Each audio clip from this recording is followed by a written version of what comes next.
Hi everyone, it's Sam Robertson here from Jim's Building Inspections, and we're here with Tim Freshney in beautiful Brighton East on a sunny day, and we're at a new construction stage inspection. So I just want to talk about the range of inspections we do and talk about, Tim, why with the career change from coming from building into a building inspection franchise such as this, a lot of the guys don't realise that we don't just do pre-purchase building inspections, we do a range of reports.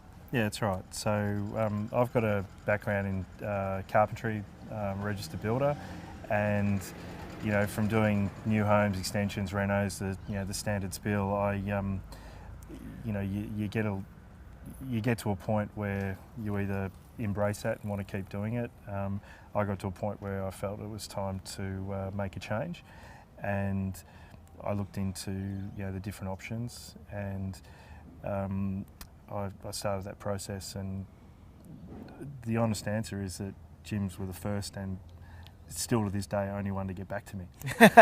Well, that's a start. So I mean that flies through to even today with the leads that we get. If sometimes people have contacted 3 or 4 people, and you might be the first or you might be the only one to contact them, and it's basic customer service. You get back to them and you're in the game, So, and those reports that we're doing, new construction, building and pest, for pre-purchase, building inspections, if you've got some structural issues you want to get identified, asbestos, meth, mould, dilapidation reports, depreciation, there's a wide range, and one of the good things that I really like about it is that you can turn on and off and offer those services, but you don't have to offer all those services. So that gives me the flexibility to do what I'm enjoying doing. That's a good point you make. So a lot of franchisees come out, they try everything, try all the services, which is great, but they tend to find their niche after a while, and it's not necessarily what they thought they'd be doing at the start. It's something they've found their way into and found the way that they're better with clients and those sort of things with it. Yeah, I think some of the times it can come down to what you're interested in. My kids at school do well at the subjects that they're interested in. They like the teachers, So I think it's similar to that. I've got a strong affinity for building and for waterproofing. So to that extent, I went and actually did a Certificate 3 in waterproofing, and I've mould, I've done further education on that as well. So having that extra knowledge and information is really important, but it's also made me better at my job in doing what I'm doing as well. So. And having things like the call centre, the leads are getting through to you fairly quickly, so you're at a point where you're generally talking to the client first, and conveying the range of services we can provide for the client. So the leads, they're quality leads, aren't they? They are, and quite often, when you call the call centre, you've got the option to get transferred straight through, so there's not even a wait time there. Usually the client will get contact within 5 or 10 minutes, maybe a bit longer if I'm stuck under a house somewhere or something like that, but generally within sort of 10 to 15 minutes we're talking to the client, and that quite often they're surprised that they've had a phone call. You call them on a Sunday afternoon after they've put an online lead through or something like that, and like, I didn't expect you to call until Monday, and it's just common sense to do that. Particularly with our type of reporting too, like people are actually anxious when they're buying a house or they're building, and they want to talk to someone there and then, and we're on the phone to them straight away, and they really do see, well, this is a professional group, he's got all my details, he's speaking to me straight away. That will relay onto the quality of his work and his inspection. Yeah, absolutely. And having that, usually when people are calling us, it's about a specific issue or query that they've got. But sometimes it can be just as simple as just wanting to do my due diligence. We've heard a few horror stories. Nothing worse than getting a call from someone who bought a house 12 months ago and it's now got major issues, and they're kicking themselves that they didn't do a building and pest inspection or whatever it happens to be. So being there and doing that and having really good, happy customers is really important. Okay, so here we are at a lockup stage.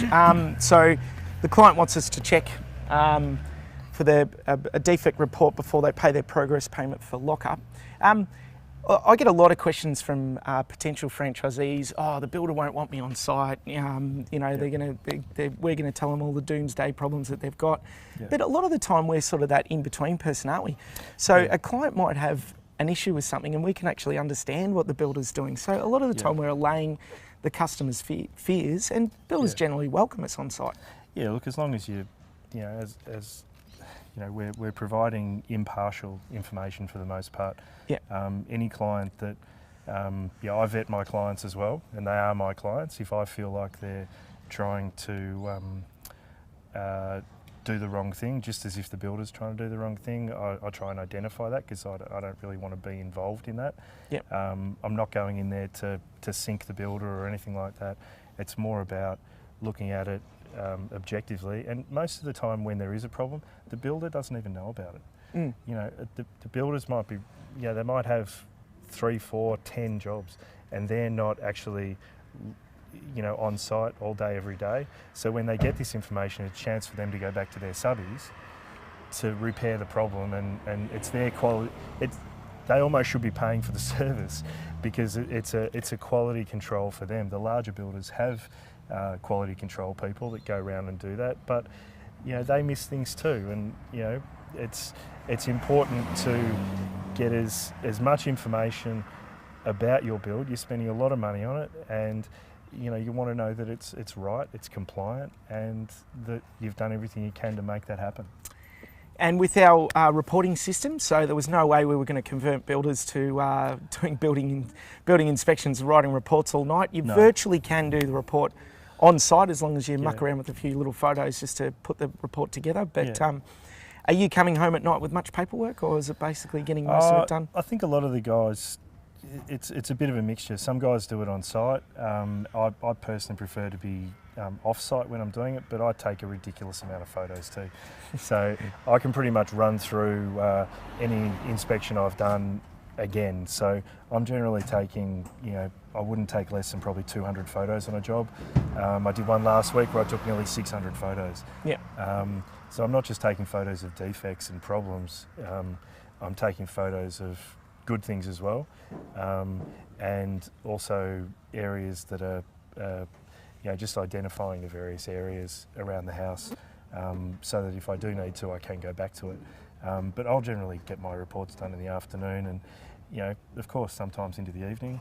I was working 12, 14, 15-hour days as a builder. I'm doing a lot less now, but it just depends on workload, and that depends on how much workload I want to take on as well.